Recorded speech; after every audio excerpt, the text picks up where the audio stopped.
Hello friend. तो कैसे हैं आप लोग। आशा करता हूँ आप सभी अच्छे होंगे और आपकी स्टडी काफ़ी अच्छी चल रही होगी। तो देखो हमारी उत्तराखंड जीके सीरीज चल रही थी, तो आज की क्लास में भी आपको उत्तराखंड जीएस के अति महत्वपूर्ण प्रश्न यहाँ पे देखने को मिलेंगे, जो आपके आने वाली सभी भर्ती परीक्षाओं के लिए काफ़ी महत्वपूर्ण रहेगी। तो चलिए आज की क्लास को शुरू करते हैं बिना किसी देरी के। फर्स्ट क्वेश्चन यहाँ पे देखेंगे, उत्तराखंड में ताम्र संस्कृति की सबसे पहली खोज किसे माना जाता है। तो यहाँ पे आप लोग ऑप्शन देख सकते हैं। इसका जो सही आंसर है ये ऑप्शन डी बहादुराबाद को। बहादुराबाद को उत्तराखंड में ताम्र संस्कृति की पहली खोज माना जाता है, ये आपको ध्यान रखना है। नेक्स्ट यहाँ पे देखेंगे, कालसी अभिलेख की खोज किसने की थी। तो देखो जो राज्य से अशोक का अभिलेख प्राप्त हुआ था ये हुआ था कालसी देहरादून से, और इसकी जो खोज करी थी ये करी थी जॉन फॉरेस्ट ने। जॉन फॉरेस्ट ने कालसी अभिलेख की खोज करी थी 1860 में, ये आपको ध्यान रखना है। तो इसका जो सही आंसर होगा ये होगा ऑप्शन ए जॉन फॉरेस्ट। और कालसी आपके देहरादून में है और यह किन नदियों के संगम पर है। तो यह कालसी आपके टॉन्स और यमुना नदी के संगम पर स्थित है, ये आपको ध्यान रखना है, इंपॉर्टेंट है परीक्षा की दृष्टि से। नेक्स्ट यहाँ पे देखेंगे, किस प्राग ऐतिहासिक स्थल से सींगों का मुखौटा पहना हुआ आदमी प्राप्त हुआ।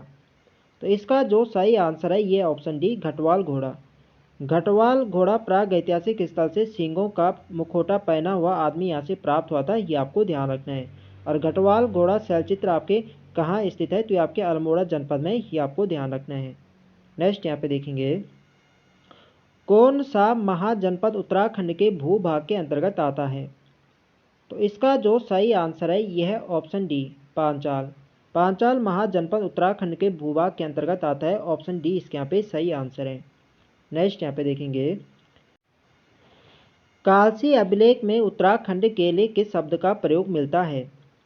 तो देखो जो अशोक का जो कालसी अभिलेख प्राप्त हुआ है राज्य से, इसको अशोक ने 257 ईसा पूर्व में 257 ईसा पूर्व में अशोक ने कालसी देहरादून में से एक अभिलेख यहाँ पे स्थापित किया था। और इस अभिलेख में अशोक ने यहाँ के निवासियों के लिए पुलिन शब्द तथा यहाँ के क्षेत्र के लिए अपरांत शब्द का प्रयोग किया है, ये आपको ध्यान रखना है।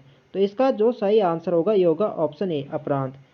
कालसी अभिलेख में उत्तराखंड के लिए अपरांत शब्द तथा यहाँ के निवासियों के लिए पुल्लिंद शब्द का प्रयोग किया गया है, ये आपको ध्यान रखना है, इंपॉर्टेंट है परीक्षा की दृष्टि से। नेक्स्ट यहाँ पे देखेंगे, उत्तराखंड के किस प्राग ऐतिहासिक स्थल से कांसे की कटोरी प्राप्त हुई। तो इसका जो सही आंसर है ये ऑप्शन डी मलारी गांव चमोली से। तो देखो गढ़वाल विश्वविद्यालय के द्वारा 2001 में मलारी गांव चमोली में यहाँ पे शोध कार्य यहाँ पे किया गया था, और यहाँ से नर कंकाल आदि यहाँ से प्राप्त हुए थे। नर कंकाल, मिट्टी के बर्तन तथा यहाँ से कांसे की कटोरी यहाँ से प्राप्त हुई थी, ये आपको ध्यान रखना है। तो डी वाला इसके यहाँ पे सही आंसर हो जाएगा। नेक्स्ट यहाँ पे देखेंगे, उत्तराखंड से संबंधित प्रथम पुरातात्विक खोज किसे माना जाता है। तो इसका जो सही आंसर है यह ऑप्शन डी देवीधुरा के कपमार्क्स। उत्तराखंड से संबंधित प्रथम पुरातात्विक खोज माना जाता है देवीधुरा के कपमार्क्स, ऑप्शन डी इसके यहाँ पे सही आंसर है। नेक्स्ट यहाँ पे देखेंगे, लाखा मंडल खंडित शिलालेख किससे संबंधित है। तो लाखा मंडल जो खंडित शिलालेख संबंधित है ये आपके छांगले वंश से संबंधित है, ऑप्शन डी इसके यहाँ पे सही आंसर है। नेक्स्ट यहाँ पे देखेंगे, अमोघ भूति की चांदी की मुद्राओं का भार कितना था। तो देखो जो अमोघ भूति था यह कुनिंद वंश का सबसे शक्तिशाली शासक था, और इसकी जो राज्य से मुद्राएं प्राप्त हुई थी इसका जो भार था ये था 31 से 38 ग्रेन, लगभग 31 से 38 ग्रेन था, ऑप्शन ए इसके यहाँ पे सही आंसर है। नेक्स्ट यहाँ पे देखेंगे, कुनिंद वंश से संबंधित सबसे महत्वपूर्ण प्रमाण क्या है। तो कुनिंद वंश से जो सबसे महत्वपूर्ण प्रमाण माना जाता है ये इनकी मुद्राएं मानी जाती है, ऑप्शन ए इसके यहाँ पे सही आंसर है। नेक्स्ट यहाँ पे देखेंगे, शोणितपुर किसकी राजधानी के कारण प्रसिद्ध था। तो इसका जो सही आंसर है यह ऑप्शन सी बाणासुर। बाणासुर की राजधानी के कारण शोणितपुर प्रसिद्ध है, ऑप्शन सी इसके यहाँ पे सही आंसर है। नेक्स्ट यहाँ पे देखेंगे, कुनिंद मुद्राएं किस धर्म की ओर संकेत करती हैं। तो राज्य से जो कुनिंद मुद्राएं प्राप्त हुई है यह शैव और बौद्ध और जैन धर्म की ओर संकेत करती है, ऑप्शन सी इसके यहाँ पे सही आंसर है। नेक्स्ट यहाँ पे देखेंगे, किस कत्तूरी शासक द्वारा जागेश्वर मंदिरों में विमानों का निर्माण करवाया गया था। तो जागेश्वर मंदिरों में विमानों का निर्माण एक कराया गया था निम्बर देव के द्वारा, ऑप्शन डी इसके यहाँ पे सही आंसर है। नेक्स्ट यहाँ पे देखेंगे, राजा धामदेव किसके पुत्र थे।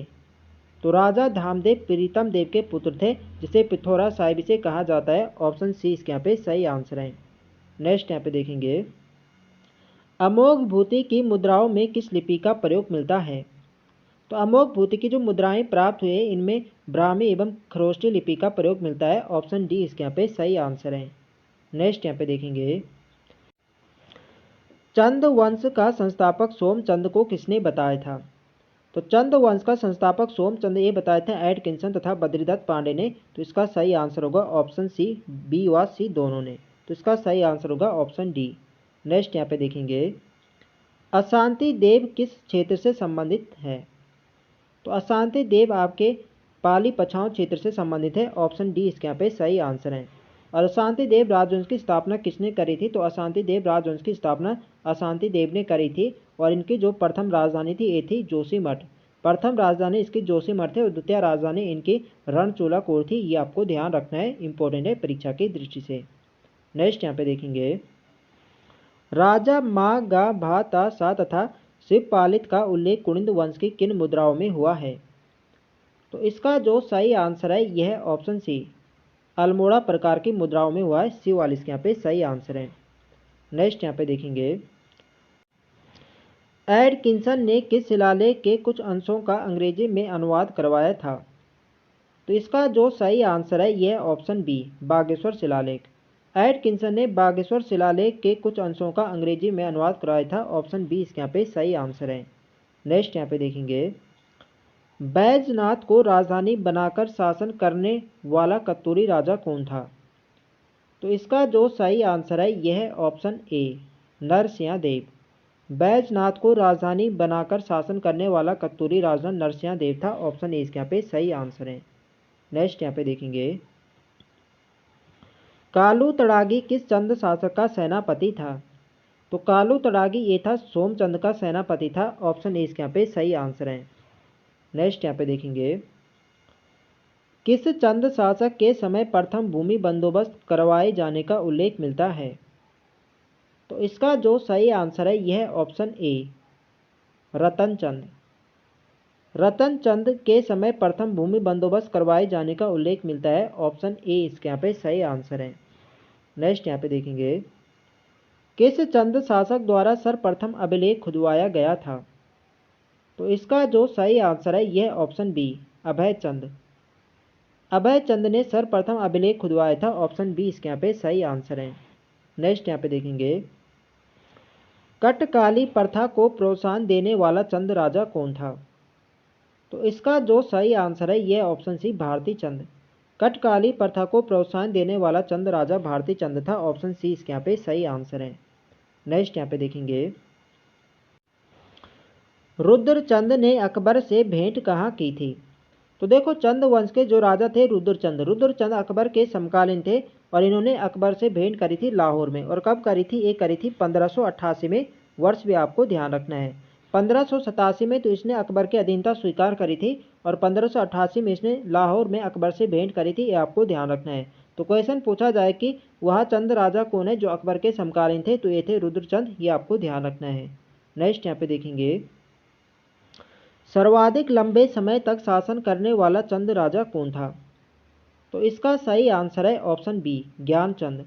ज्ञान गरुड़ चंद सर्वाधिक लंबे समय तक शासन करने वाला चंद राजा था। ऑप्शन बी इसके यहाँ पे सही आंसर है। नेक्स्ट यहाँ पे देखेंगे, पटरंग प्रथा का प्रचलन किसने किया था? तो इसका सही आंसर है ऑप्शन ए, इंद्रचंद। पटरंग प्रथा का प्रचलन किया था इंद्रचंद ने। ऑप्शन ए इसके यहाँ पे सही आंसर है। नेक्स्ट यहाँ पे देखेंगे, मुगल शासक अकबर का समकालीन चंद राजा कौन था? तो अभी मैंने आपको बताया था जो चंद राजा थे रुद्रचंद। रुद्रचंद अकबर के समकालीन थे। ऑप्शन बी इसके यहाँ पे सही आंसर है। नेक्स्ट यहाँ पे देखेंगे, गढ़वाल पर सर्वप्रथम आक्रमण करने वाला चंद राजा कौन था? तो इसका जो सही आंसर है यह ऑप्शन डी, कीर्तिचंद। गढ़वाल पर सर्वप्रथम आक्रमण करने वाला चंद राजा कीर्तिचंद था। ऑप्शन डी इसके यहाँ पे सही आंसर है। नेक्स्ट यहाँ पे देखेंगे, बीणाचंद की मृत्यु के बाद कुमाऊं में किस जनजाति का अधिकार हो गया था? तो इसका जो सही आंसर है यह ऑप्शन सी, खस वंश का। बीणाचंद की मृत्यु के बाद खसों का अधिकार यहाँ पे कुमाऊं में हो गया था। सी वाली इसके यहाँ पे सही आंसर है। नेक्स्ट यहाँ पे देखेंगे, पानीपत के प्रथम युद्ध के समय चंद राजा कौन था।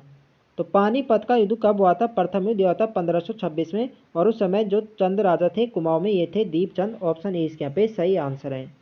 नेक्स्ट यहाँ पे देखेंगे, चंद प्रशासन में थातवान कौन थे। तो चंद प्रशासन में थातवान कहा जाता था जो भूमि के स्वामी होते थे, इन्हें थातवान कहा जाता था। ऑप्शन डी इसके यहाँ पे सही आंसर है।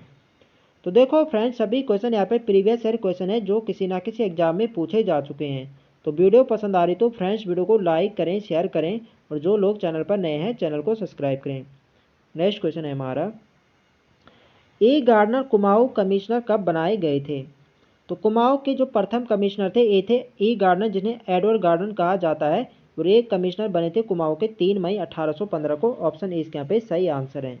नेक्स्ट यहाँ पे देखेंगे, तुजुक ए बाबरी में चंदों का सबसे धनी राजा किसे बताया गया था। तो इसका जो सही आंसर है यह है ऑप्शन सी, लक्ष्मी चंद को। तुजुक ए बाबरी में चंदों का सबसे धनी राजा बताया गया था लक्ष्मी चंद को। ऑप्शन सी इसके यहाँ पे सही आंसर है। नेक्स्ट यहाँ पे देखेंगे, आंग्ल गोरखा युद्ध के दौरान कौन सा अंग्रेज सेनापति मारा गया था। तो इसका जो सही आंसर है यह ऑप्शन बी, जिलेस्पी। आंग्ल गोरखा युद्ध के दौरान अंग्रेज सेनापति जिलेस्पी मारा गया था। ऑप्शन बी इसके यहाँ पे सही आंसर है। नेक्स्ट यहाँ पे देखेंगे, चंद राजवंश में चार थान व्यवस्था क्या है। तो इसका जो सही आंसर है यह ऑप्शन है, पंचायती कचहरी। चंद राजवंश में चार थान व्यवस्था का संबंध था पंचायती कचहरी से। ऑप्शन ए इसके यहाँ पे सही आंसर है। नेक्स्ट यहाँ पे देखेंगे, नाला पानी खलुंगा दुर्ग का निर्माण किसने किया था। तो इसका जो सही आंसर है यह ऑप्शन डी, बलभद्र सिंह थापा। नाला पानी खलुंगा दुर्ग का निर्माण किया था बलभद्र सिंह थापा ने। ऑप्शन डी इसके यहाँ पे सही आंसर है। नेक्स्ट यहाँ पे देखेंगे, किस चंद राजा ने अल्मोड़ा में भूमि दान किया था। तो इसका जो सही आंसर है यह ऑप्शन ए, लक्ष्मी चंद ने। अल्मोड़ा में भूमि दान किया था लक्ष्मी चंद ने। ऑप्शन ए इसके यहाँ पे सही आंसर है। नेक्स्ट यहाँ पे देखेंगे, अंतिम रूप से सिंगोली की संधि कब हुई थी। तो सिंगोली की संधि अंग्रेजों और गोरखों के मध्य होती है 1815 से 15 में, और अंतिम रूप से एक गोरखों द्वारा स्वीकार की गई थी, की गई थी 4 मार्च 1816 को। तो इसका जो सही आंसर होगा, अंतिम रूप से सिंगोली की संधि कब हुई थी, ये थी 4 मार्च 1816 को। डी वाले इसके यहाँ पे सही आंसर हो जाएगा। नेक्स्ट यहाँ पे देखेंगे, हरकदेव जोशी किन राजाओं के प्रसिद्ध दीवान थे। तो इसका जो सही आंसर है ये ऑप्शन बी, चंद वंश के। हरकदेव जोशी चंद राजाओं के प्रसिद्ध दीवान थे। ऑप्शन बी इसके यहाँ पे सही आंसर है। नेक्स्ट यहाँ पे देखेंगे, किस चंद राजा ने दीपचंद और रानी श्रृंगार मंजरी को कैद कर लिया था। तो इसका जो सही आंसर है यह ऑप्शन बी, मोहनचंद। मोहनचंद ने दीपचंद और रानी श्रृंगार मंजरी को कैद कर लिया था। ऑप्शन बी इसके यहाँ पे सही आंसर है। नेक्स्ट यहाँ पे देखेंगे, स्वांगी दस्तूर नामक कर किस आधार पर लिया जाता था। तो इसका जो सही आंसर है ये ऑप्शन है, बीसी भूमि पर। स्वांगी दस्तूर नामक कर बीसी भूमि पर लिया जाता था। ऑप्शन ए इसके यहाँ पे सही आंसर है। नेक्स्ट यहाँ पे देखेंगे, किस गोरखा सेनापति को दानवीर कर्ण की उपाधि प्राप्त थी।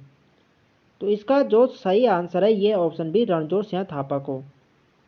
रणजोर सिंह थापा को दानवीर कर्ण की उपाधि प्राप्त थी। ऑप्शन बी इसके यहाँ पे सही आंसर है। नेक्स्ट यहाँ पे देखेंगे, निम्न में से किस कुमाऊं कमिश्नर ने 1861 में जंगलात बंदोबस्त किया था। तो इसका जो सही आंसर है यह option A, Henry Ramsay.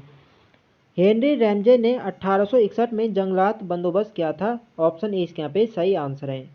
Next यहाँ पे देखेंगे, निम्न में से किस चंद राजा ने दौरा कोट को समाप्त कर चंपावत नगर बसाया था। तो इसका जो सही आंसर है ये ऑप्शन है, सोमचंद। सोमचंद ने दौरा कोट को समाप्त कर चंपावत नगर बसाया था। ऑप्शन ए इसके यहाँ पे सही आंसर है। नेक्स्ट यहाँ पे देखेंगे, उत्तर प्रदेश जमींदारी उन्मूलन एवं भूमि सुधार अधिनियम कब पास किया गया। तो इसका जो सही आंसर है यह है ऑप्शन डी, सन 1950 ईस्वी में। सन 1950 ईस्वी में उत्तर प्रदेश जमींदारी उन्मूलन एवं भूमि सुधार अधिनियम पास किया गया था। ऑप्शन डी इसके यहाँ पे सही आंसर है। नेक्स्ट यहाँ पे देखेंगे, पवार शासकों की प्रथम राजधानी कहाँ थी? तो पवार शासकों की जो प्रथम राजधानी थी ये थी चांदपुरगढ़ चमोली में। ऑप्शन सी इसके यहाँ पे सही आंसर है। बाद में यहाँ पे अजय पाल ने चांदपुरगढ़ से अपनी राजधानी देवलगढ़ स्थानांतरित करी थी और देवलगढ़ से फिर यहाँ पे पुनः यहाँ पे अजय पाल ने अपनी राजधानी श्रीनगर स्थानांतरित करी थी और 1815 में सुदर्शन शाह ने श्रीनगर से अपनी राजधानी टिहरी स्थानांतरित करी थी। ये आपको ध्यान रखना है। तो शुरुआती राजधानी इनकी चांदपुरगढ़ थे और चांदपुरगढ़ के जो सबसे शक्तिशाली शासक थे ये थे भानु प्रताप। ये आपको ध्यान रखना है। नेक्स्ट यहाँ पे देखेंगे, पानीपत के तृतीय युद्ध के समय चंद राजा कौन था? तो पानीपत का जो तृतीय युद्ध था यह था आपका 1561 में होता है और उस समय जो चंद राजा थे ये थे दीपचंद। ऑप्शन ए इसके यहाँ पे सही आंसर है। तो फ्रेंड्स ये थे हमारे आज के अति महत्वपूर्ण प्रश्न। तो आई होप आपको वीडियो पसंद आई। तो फ्रेंड्स वीडियो को लाइक करें, शेयर करें और जो लोग चैनल पर नए हैं चैनल को सब्सक्राइब करें। मिलते हैं नेक्स्ट वीडियो में, तब तक के लिए जय हिंद दोस्तों।